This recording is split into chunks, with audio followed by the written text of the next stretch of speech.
경기도 농업기술원은 깍지벌레 천적인 어리줄풀 잠자리를 이용한 친환경 방제 기술 개발에 성공했습니다. 전남은 세계적인 양식 기업인 노르웨이 EWOS와 MOU를 체결하고 수산물 유통과 마케팅 등을 위해 서로 협력해 나가기로 했습니다. 광주광역시는 폭염으로 인한 온열 질환 감시 체계를 더욱 철저히 운영할 계획이라고 밝혔습니다. 안녕하십니까. YBC 종합뉴스입니다. 먼저 경기도 소식입니다. 미래의 주역이 될 우리 학생들, 가장 기본적이고도 중요하게 여기는 것은 인성과 창의력인데요. 경기도 평생교육진흥원에서는 글로벌 인재 양성을 위해 창의 인성교육 캠프를 실시했습니다. 경기도의 한 대학교 발표 수업이 한창입니다. 쑥스럽지만 자신의 생각을 또박또박 조리 있게 표현해봅니다. 이어진 도미노 프로젝트, 단순할 줄만 알았던 블록 쌓기가 식은땀을 흘리게 합니다.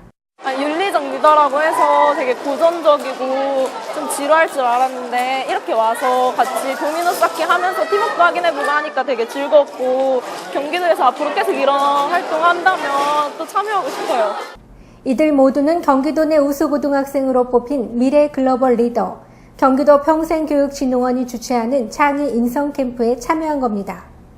단순히 성적에만 얽매이지 않고 활동 중심의 콘텐츠를 접하면서 미래 글로벌 인재로 거듭나는 것이 캠프의 취지입니다. 창의력과 분석력, 문제 해결력이 주가 되는 교육 프로그램으로 협동심을 기르면서 숨어있는 잠재력을 깨우는 계기가 됐습니다. 아이들이 캠프를 끝나고 나서라도 멘토단하고 같이 대학에서 이루어지는 그런 활동들과 그다음에 아이들이 원하는 정보들을 서로 교환할 수 있고 그러면서 좀 더 또래 집단들과 같이 연결될 수 있는 인성교육을 공동체 교육과 함께하는 것이 새 시대를 열어갈 꿈나무들, 대한민국을 넘어 글로벌 리더로 성장해보길 기대해봅니다. 과일에 즙조차 내지 못하게 만들어버리는 깍지벌레 때문에 농가들이 골머리를 앓고 있는데요. 경기도 농업기술원이 최근 천적을 이용한 친환경 방제 기술을 개발했습니다. 26,000제곱미터 규모의 배농사를 짓고 있는 농가, 10여 년 전부터 일체의 화학농약을 사용하지 않고 있습니다. 덮여있는 종이를 벗기자 군데군데 하얀 손뭉치가 보입니다. 바로 깍지벌레의 알, 줄기엔 성충도 붙어 있습니다. 배 10개 중 8개에서 깍지벌레가 발견될 정도로 피해가 심각합니다. 문제는 깍지벌레의 경우 몸을 덮은 왁스 물질 때문에 농약 방제도 어렵다는 겁니다. 경기도 농업기술원은 천적인 어리줄풀 잠자리를 이용한 친환경 방제 기술 개발에 성공했습니다. 보통 잠자리 애벌레가 물속에서 작은 생물체를 잡아먹고 사는 반면 어리줄풀 잠자리는 나무나 풀 속을 돌아다니는 습성이 있어 이에 착안한 것입니다. 어리줄풀 잠자리 애벌레는 3주간 400여 마리의 깍지벌레를 잡아먹어 80% 이상의 방제 효과를 기대할 수 있습니다. 일단 약재를 안 치고 생물 자원을 이용해서 친환경적으로 방제함으로써 아주 안전한 농산물을 생산할 수 있는 장점이 있습니다. 현재 국내 천적 업체에 기술 이전을 준비 중이고 내년엔 포도 등의 과수원과 화훼작물의 방제 기술을 상용화할 계획입니다. 전라남도 소식입니다. 박준영 전라남도지사가 수산업 선진국인 노르웨이를 방문해 좋은 성과를 거뒀습니다. 지난 4일부터 5박 6일 일정으로 노르웨이를 방문한 전라남도지사와 수산양식 방문단은 지난 7일 노르웨이 최고의 과학기술을 자랑하는 명문대 NTNU 해양전략연구소와 기업형 수산업 육성 기술과 인적 교류를 골자로 하는 MOU를 체결했습니다. 또 세계적인 양식 기업인 노르웨이 EWOS사와 MOU를 체결하고 수산물 유통과 마케팅 등을 위해 서로 협력해 나가기로 했습니다. 이 외에도 연어 양식장에서부터 가공 판매에 이르기까지 전 과정을 한눈에 볼 수 있는 수산 관련 기업과 연구소, 대학 등 11곳을 둘러보았습니다. 노르웨이는 150여 개국의 연어와 고등어, 넙치 등 6조 원을 수출하는 세계 2위의 수산 양식 대국입니다. 전라남도는 맛의 고장 전남의 풍미를 담은 전통식품과 향토식품의 산업화를 추진합니다. 전라남도는 전통식품과 향토 음식을 고급화하고 상품화하기 위해 솜씨 보유자 발굴과 고장 대표 음식 홍보 자료화 사업, 향토 음식 가공 방법 표준화를 통해 더욱 상품성을 높여나가기로 했습니다. 특히 조리 비법과 과정을 정리한 매뉴얼을 개발해 특허 출원할 계획입니다. 이 외에도 마케팅, 창업 컨설팅 지원을 통해 향토 음식을 다양화해 농가 소득 증대에 힘쓰기로 했습니다. 광주광역시 소식입니다. 광주광역시가 지난 3년간 산학연 공동으로 신재생에너지 관련 중소기업을 지원한 신에너지 소재 부품 기업 지원 사업이 성공을 거두고 있습니다. 광주광역시가 무더운 날씨에 야외 활동 자제를 당부하는 등 폭염 대비 시민 건강 수칙을 발표했습니다.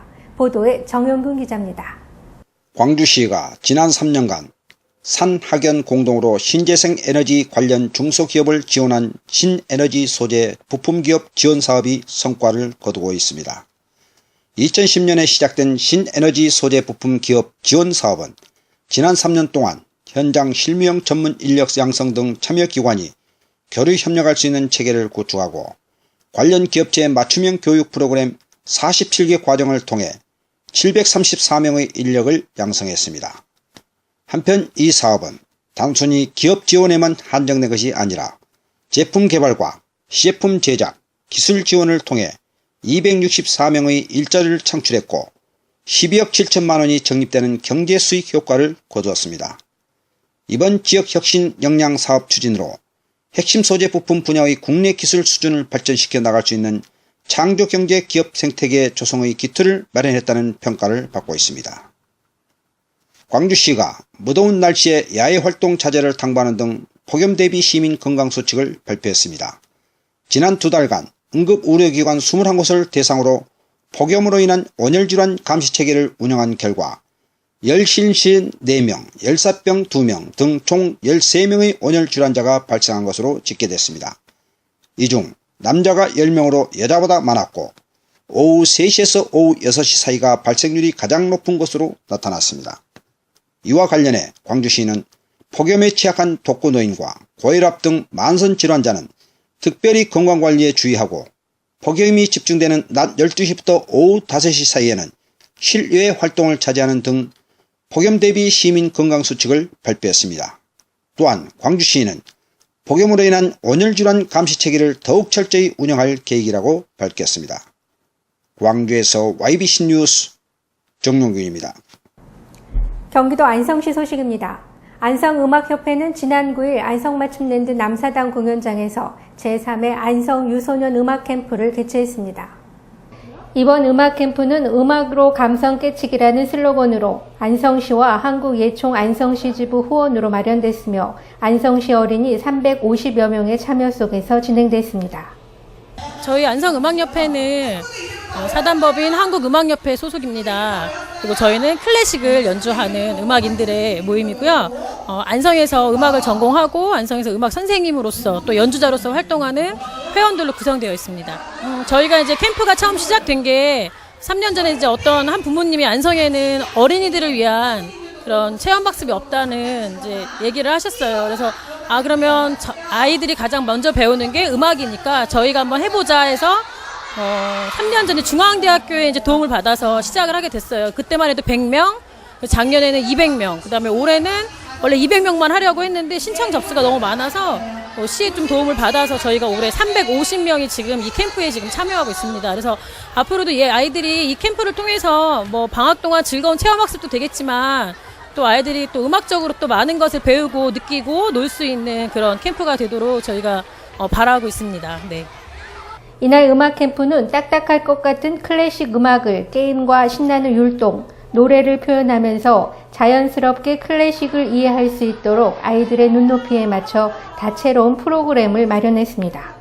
안성에서 음악 좋은 캠프가 있다고 그래서 1, 2회가 이번 주에 3번째더라고요. 이제 처음으로 아이들을 데리고 이렇게 왔는데 주변에 다른 물놀이나 어떤 그 수영장이나 뭐 다른 체험하는 것도 좋은데 저희 아이들이 이제 음악을 공부하고 있고 그래서 음악 캠프는 꼭 보내고 싶었어요. 근데 이렇게 함께 와서 아이들도 즐기고 하니까 너무 좋았던 것 같아요.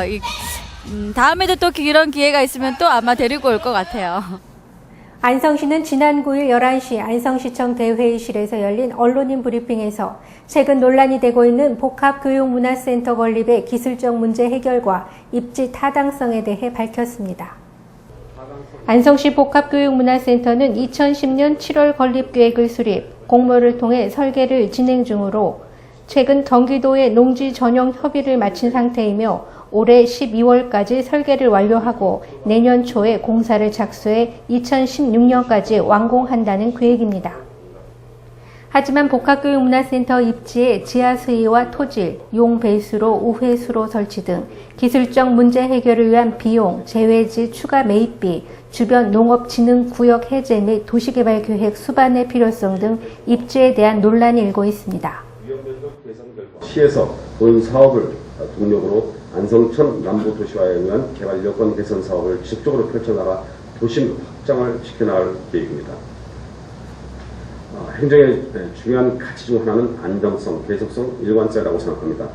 이와 같은 큰 틀에서 복합교육문화센터 건립사업을 시의 역점 사업으로 한치의 흔들림 없이 추진할 계획이며 본 사업이 성공적으로 추진될 수 있도록 20만 안성 시민 모두 뜨거운 소원과 협조를 부탁드리겠습니다. 시에서는 그 조건부 승인이 난 사항을 재협의를 보겠다 이 얘기 아니에요? 네, 맞습니다. 근데 만약에 두 트랙 중에 진행하고 있는데 한쪽에서 조건부 승인이 다시 반려되면 그 중에 하나는 교부세를 반납을 하든지 안 받든지 아니면 신축비 저 여성회관을 매각을 안 하든지 이게 두 가지 들어야 되는 거 아닙니까? 네, 우리 안성시의 여건을 현실을 좀 가서 설득을 좀 시키고 이해를 구하겠다는 이야기입니다.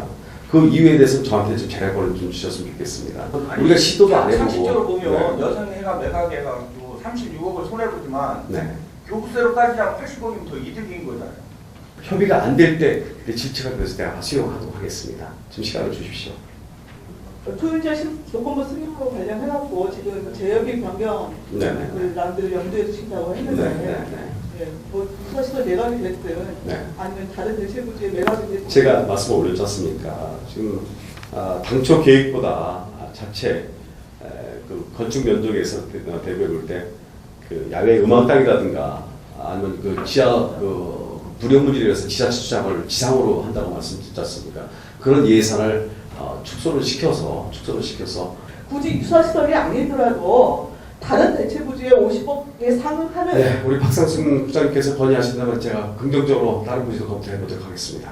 안행부도 법적을 집행하는 기관이겠지만 또 인간이 아닐 수 없지 않습니까? 사람이라고 생각합니다. 저는 이런 안성의 어려운 사실 갖고 서로 협의를 해서 문제점 있으면 하나하나 다시 한번 검토를 해나가면 되는 거 가지고 지금부터 자꾸 이렇게 추궁을 하면 이야기가 끝이 없습니다. 이런 부분을 해소할 방법을 갖고 있으니까 자꾸 이거 가지고 의회에서도 그렇고 또 어른 여러분께서 그렇게 말씀하시면은 지금 현재 이게 쟁점입니다. 사실 유사시설 매각의 쟁점이라고 생각하는데 이런 부분에서는 한치의 소홀함이 없도록 조치를 한다니까 기회를 한번 주십시오. 아직 결정된 게 아니지 않습니까?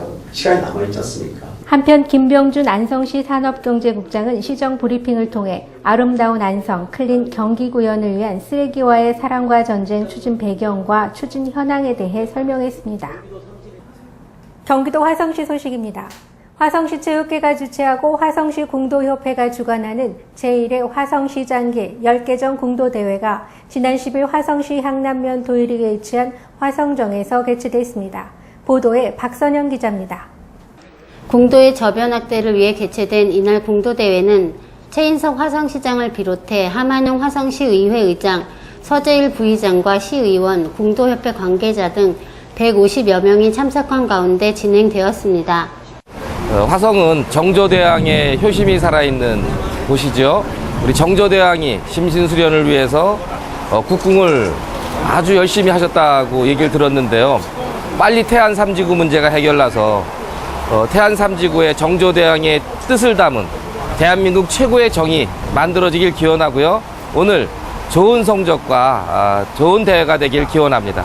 화성의 우리 그 궁도인들을 한 자리에 모아놓고 친목과 의의를 돈독하기 위해서 마련한 자리입니다. 그래서 우리 화성의 궁도인들이 많이 활성화가 돼서 많은 그 협조를 바라기 위해서 그런 그 시장기나 협회장기를 1년에 2번씩 이렇게 치르게 됐습니다. 이날 대회에서 신태섭 선수가 선수 대표 선서를 하며 그동안 갈고 닦은 실력을 정정당당히 겨룰 것을 다짐했습니다. 특히 이날 대회는 폭우가 쏟아지는 악천 후에도 10개정 공사들은 혼신의 힘을 다해 관역에 집중하며 활 시위를 당겼습니다.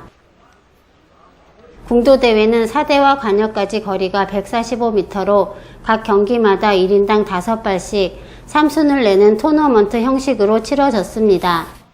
한편 이번 궁도대회는 내년 상반기 화성시가 12억 원의 예산을 들여 화리연 리로 화성정 이전을 앞두고 치러지는 대회로 의미가 남다르며 내년에는 화리연 리로 이전되는 새 공터에서 보다 큰 규모로 대회가 치러질 예정으로 화성시 궁도인들의 마음을 설레게 하고 있습니다.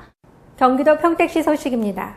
AK플라자 평택점은 10층 스카이가든에 어린이 물놀이장을 개장해 운영하고 있습니다. 지난 11일부터 개장된 물놀이장은 월요일을 뺀 평일은 오전 11시부터 오후 6시까지, 휴일에는 10분 앞당긴 10시 30분부터 시작되며 오는 23일 폐장될 예정입니다.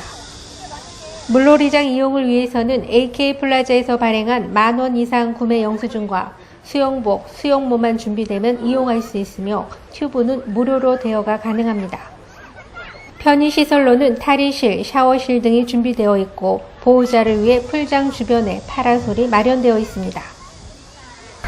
저희가 2009년에 백화점을 오픈했었는데 백화점 오픈하고 여름이 돼서 보니까 평택 지역에 어린이 물놀이장이 없더라고요. 그래서 자그만하지만 이곳에 있었으면 좋겠다 생각해서 2009년 여름부터 오픈해서 지금 현재까지 5년째 진행하고 있습니다. 이곳이 이제 어린이들이 노는 곳이다 보니까 저희가 수질 관리랑 안전 관리에 지금 최선을 다하고 있습니다. 많은 이용 부탁드립니다. 물놀이장은 안전사고를 대비해 안전요원들이 아이들이 안전하게 물놀이를 즐길 수 있도록 지도하고 있습니다. 주로 이제 애들 안전사고 방지와 휴식을 취할 수 있게 이렇게 제공해주는 그런 일을 하고 있습니다. 뒤집어지면은 저희가 이제 애들이 소리를 못 지르다 보니까 못 볼 수가 있어요. 그런 거에 좀 이제 중점으로 보고 있죠. 놀아줄 때 애들이 좋아하면 저도 좋고. 네. 찌는 듯한 불볕더위에도 아랑곳하지 않고 아이들은 신나게 물놀이를 즐기고 있습니다. 여기 물놀이 하러 왔어요. 물놀이 하니까 어때요? 기분이 좋아요. 다른 수영장보다 여기 물이 더 깨끗해서 좋아요. 이상으로 YBC 종합뉴스를 마치겠습니다. 시청해주셔서 고맙습니다.